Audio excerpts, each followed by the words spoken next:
시작합니다. 사이토 이토리의 1% 부자의 법칙 챕터 1 1000번의 법칙. 단순한 세상. 저는 예전부터 말해왔습니다. 세상은 무척 단순하다고요. 이제 이 생각은 제 안에 스며들어 숨을 쉬는 것처럼 자연스럽습니다. 그런데 대부분은 이 사실을 잘 알지 못합니다. 제대로 이해하는 사람은 고작 10명 정도, 저희 제자들 뿐인 것 같습니다. 제자들은 저와 같은 일을 합니다. 그리고 다들 세상에서 말하는 부자들입니다. 그들이 제게 사업하는 법을 배웠다고 해서 제자라고 부르는 건 아닙니다. 가르침을 이해했다는 의미에서 제자라고 칭하는 것이지요. 오래전부터 저는 차별하지 않고 누구에게나 제 생각을 이야기해왔습니다. 하지만 누구도 이해하려 들지 않았습니다. 오히려 괴짜를 만난 듯 했지요. 그런 가운데 유독 제자들만은 저를 믿어주었습니다. 이 10명의 제자에게 저는 꾸준히 말해왔습니다. 이 세상은 무척 단순하다고요. 이 이야기를 본격적으로 꺼내기 전에 잠시 묻고 싶습니다. 돈이 있다면 우리의 소원은 모두 이루어질까요? 돈으로 소원을 이룬 뒤 우리는 완벽하게 행복할까요? 안타깝지만 그렇지 않습니다. 사람에겐 돈 말고도 필요한 것이 있습니다. 바로 건강한 몸과 풍요로운 마음입니다. 돈, 건강한 몸, 풍요로운 마음, 이 세 가지가 조화를 이룰 때 우리는 비로소 행복을 얻을 수 있습니다. 그렇다면 돈이 없을 땐 어떤 일이 생길까요? 물론 살아갈 방법은 얼마든지 있습니다. 하지만 현실적인 측면에서 한 가지 곤란한 점이 있긴 합니다. 실은 이에게 머리를 숙여야 한다는 것이지요. 사람에겐 누구나 장점이 있지만 약간의 착각과 부정적인 흐름이 더해져 어느새 기분 나쁜 사람이 되기도 합니다. 이런 사람과는 얽히지 않는 것이 상책입니다. 하지만 어쩔 수 없이 고개를 숙여야 하는 경우도 발생합니다. 그게 돈 때문이라면 정말 답답한 마음이 들게 됩니다. 저는 건강식품을 판매하는 사업을 합니다. 그런데 손님 가운데 유독 기분 나쁜 행동을 하는 분들이 있습니다. 그런 사람에게 이 말을 건넨다면 얼마나 속이 시원할까요? 죄송합니다. 손님에겐 제 물건을 팔고 싶지 않습니다. 하지만 그런 말을 하기란 쉽지 않습니다. 나쁜 고객에게도 물건을 팔아야 돈을 벌 수 있으니까요. 그래서 보통은 끓어오르는 마음을 꾹 참곤 합니다. 그런데 저는 조금 다릅니다. 미안하지만 당신에겐 물건을 팔지 않겠습니다. 이렇게 선뜻 말할 수 있습니다. 부자이기 때문입니다. 충분한 돈을 소유한 덕분에 진상 고객에게 머리를 숙이지 않아도 괜찮습니다. 그래서 행복합니다. 세상은 이렇게 단순한 이치대로 흘러갑니다. 행복을 향한 첫걸음. 만약 진상 고객을 겪어내야만 하는 상황이라면 어떻게 해야 할까요? 필살기인 미소를 발휘할 시점입니다. 정말 어쩔 수 없는 고객이라면 상대하지 마세요. 그리고 다른 손님에겐 진심 어린 미소를 보여주세요. 미소를 보이면 고객은 반드시 기뻐합니다. 이 세상에 웃는 얼굴을 싫어하는 사람은 없습니다. 여기서 한 가지 기억해야 하는 건 그저 웃는 것만으론 부족하다는 사실입니다. 고객을 기쁘게 하는 일이 무엇일지 꾸준히 생각해야 합니다. 그러면 표정 자체가 즐거워져서 미소가 자연스레 피어납니다. 그러면서 매상이 쑥쑥 올라가고 일이 점점 좋은 방향으로 굴러가게 됩니다.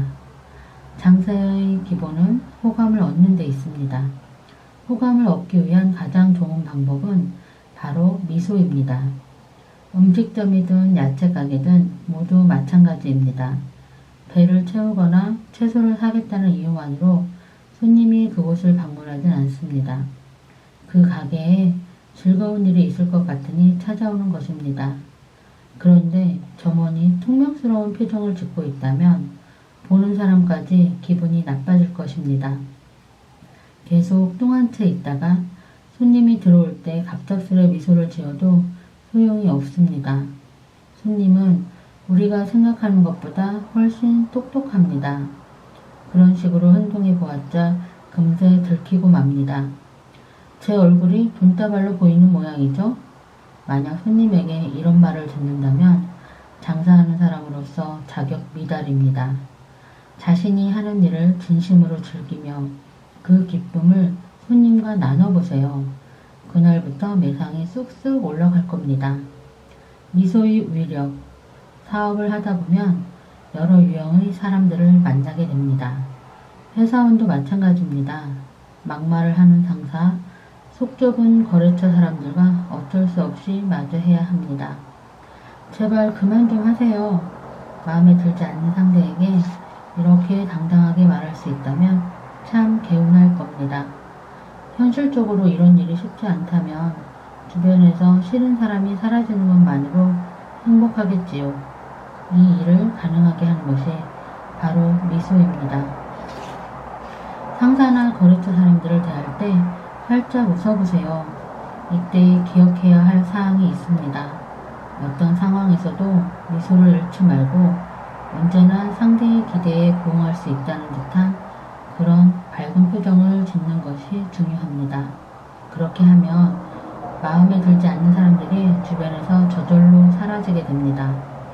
미소가 모든 일을 좋은 방향으로 이끌어주기 때문입니다. 미소의 효과는 그것만이 아닙니다. 웃고 지내면 생각이 자연스레 긍정적인 쪽으로 흘러갑니다. 한번 시험해보세요. 미소 짓는 얼굴로는 부정적인 생각을 할 수가 없습니다. 웃으면서 우울한 말을 늘어놓거나 나쁜 생각을 할 수는 없는 법이니까요. 성공의 비결. 미소가 몸에 배면 즐겁고 행복한 매일이 찾아듭니다. 나쁜 사람들이 주변에서 사라지고 돈도 많이 벌리며 언제나 밝은 생각으로 살게 되기 때문입니다. 사람이란 원래 즐거움을 위해 살아갑니다. 그러려고 일도 하고 연애도 하는 것이지요. 즐거움을 목표로 삼으면 세상이 이전과 다르게 보입니다. 일단 즐겁게 일하는 법을 고민하게 됩니다. 만약 사장이라면 직원 전체의 즐거움을 배려하게 되지요. 분명 모두가 행복해질 것입니다. 10명의 제자에게 가르쳐준 것도 별반 다르지 않습니다. 저는 사업하는 방법이 아니라 즐겁게 사는 법을 알려주었습니다. 물론 그들도 제 주장을 금세 이해하진 못했습니다. 하지만 즐거운 생활을 시작하자마자 회사의 분위기가 달라졌습니다. 돈이 굴러들어오기 시작한 것입니다. 제게 성공의 비결을 묻는다면 이렇게 대답할 것입니다. 즐거운 생활을 하기 위한 방법을 항상 진지하게 고민했다고요. 자존감의 힘. 그렇다면 어떻게 해야 즐거운 생활을 누릴 수 있을까요? 일단 다른 이들의 자존감을 높여주세요. 자존감이란 스스로가 소중한 존재임을 깨달았을 때 느끼는 감정입니다. 진심 어린 칭찬을 들을 때, 세상에 도움이 될 때 알게 되는 벅찬 행복이 바로 자존감입니다. 자네 덕분에 우리 회사가 이렇게 발전할 수 있었네. 사장님에게 이런 말을 듣는다면 직원의 어깨가 얼마나 으쓱해질까요?